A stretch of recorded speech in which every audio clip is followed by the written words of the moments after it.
Okay, we're here with Bob Miller and Mil-R-Mor Farms in Orangeville, Illinois. And Bob's been gracious enough to take a few minutes out of his busy schedule preparing for tomorrow's sale to talk with us a little bit about their breeding program here. And so first of all, Bob, can you tell us how focusing on longevity has made an impact on your breeding program here at Mil-R-Mor? Well, we have done calculations that show that a cow that makes 5 or more lactations will make 3 times more profit than a cow that makes 2 lactations. And that's just considering the milk. If you consider the possibility of selling offspring, a cow that makes 2 lactations will probably have 1 bull and 1 heifer. There's no opportunity for selection. You only got 1 heifer to replace her. Whereas a cow that makes 5 calves will probably have 2 or 2.5 heifers. So you can sell one or select the best of those 2. So it gives you much more opportunity for selection and extra profit from the milk while you're going. So how can we as breeders today balance using longevity and the new technology of genomics? Well, I have asked Holstein Association to take a look at setting a genomic base for cows with 6 lactations or more. I believe if we sort the breed for those cows that have made 6 lactations, and then sort that group for those cows that have calved regularly and produced profitably, we would get some of the best cows in the breed in that population. And if we could try to establish a genomic base for that kind of a cow, I think it could move us ahead a long ways in that department. And Holstein are working on that. They haven't come up with any actual answer yet, but at least they're still working on it. So here at Mil-R-Mor, what do you look at when you decide what bulls to include in your breeding program? Well, we're very much pedigree people, and we believe you will get the average of the pedigree. And we use genomics and we use the index system. But if the pedigree doesn't look like the index or the genomics, we kind of stay away from that. If we see a pedigree that's got a lot of long-lived animals in it, the genomics say it's a long-lived animal, we'll believe it. Well, it's certainly a program that seems to be working here. There's a lot of cows that have been around for a long time, it seems, out in your barn that have good, solid pedigrees. What are some of the features for the sale coming up tomorrow that you're excited about? Well, there's probably too many to single one out, and it'd be a bad day to single one out. We have quite a few out of a cow called Abby. That's a 94-point cow with 300,000. And Abby and her 3 dams together have 1 million pounds of milk. And they have made 18 multiple E's, which is about 4.5 E's each.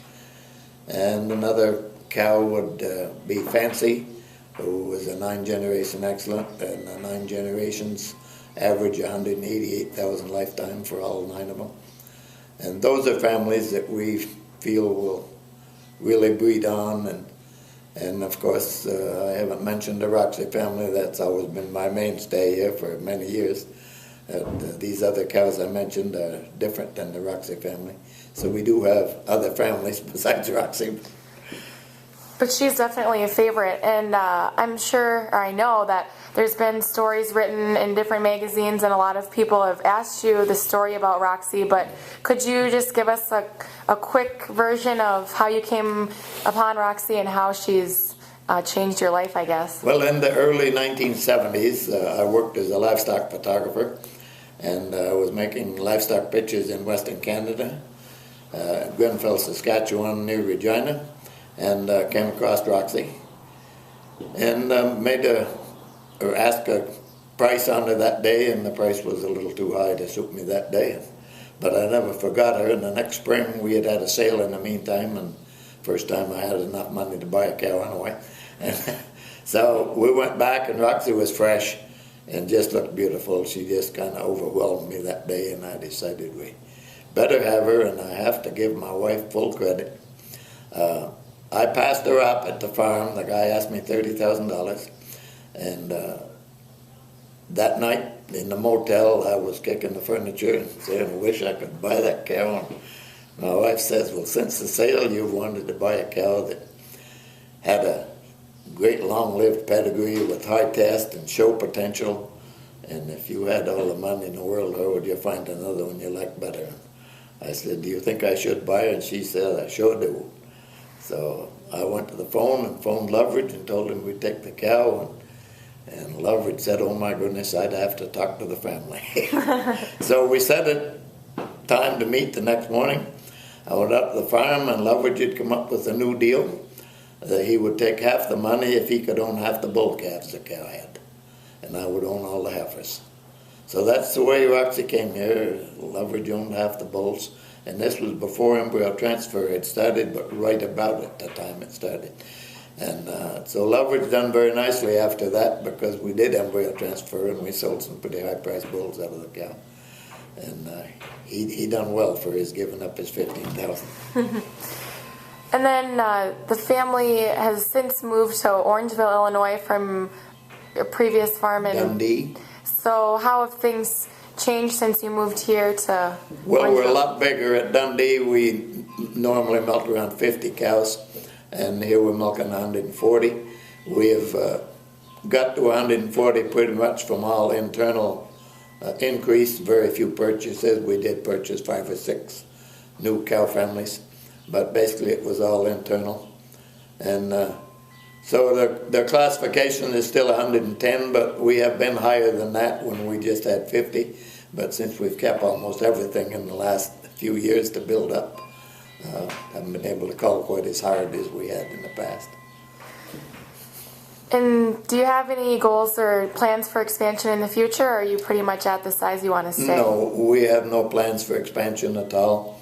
I have several family members that are working into the business with me, and I'm almost 79 now, so it's about time to start spreading it out and moving on to the next generation.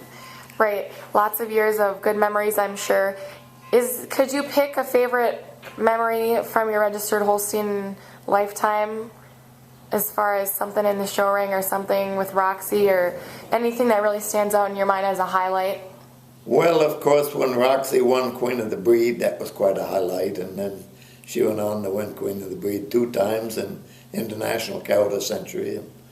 Those were all big highlights, of course. And when Roxy and her 3/4 sister, Rocket, were All-American Produce 3 years in a row in 77, 78, and 79. And in 84 were voted all-time All-American Produce. And those were big days, of course. What about a young dairyman or woman who's looking to get into the industry and remain profitable in times when you're not sure what milk prices are going to be? What advice can you offer them to ensure their success?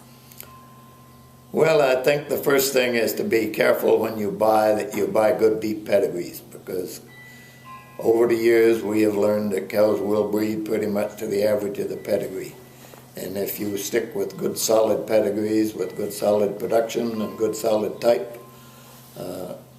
those are the kind that will stand by you and make money in the future.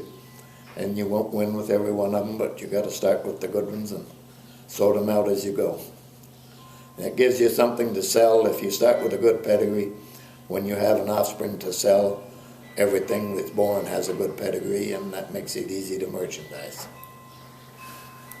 Well, thank you for your time today, Bob. Is there anything else you'd like to share? Oh, I don't think so. I just hope we have a good sale tomorrow. I really appreciate the consignments, that we've got some very top quality consignments that all descend from Mil-R-Mor breeding. That's the consignments we picked were all descendants of some animal that we sold in the past. And people have done a great job of developing some of the Mil-R-Mor lines.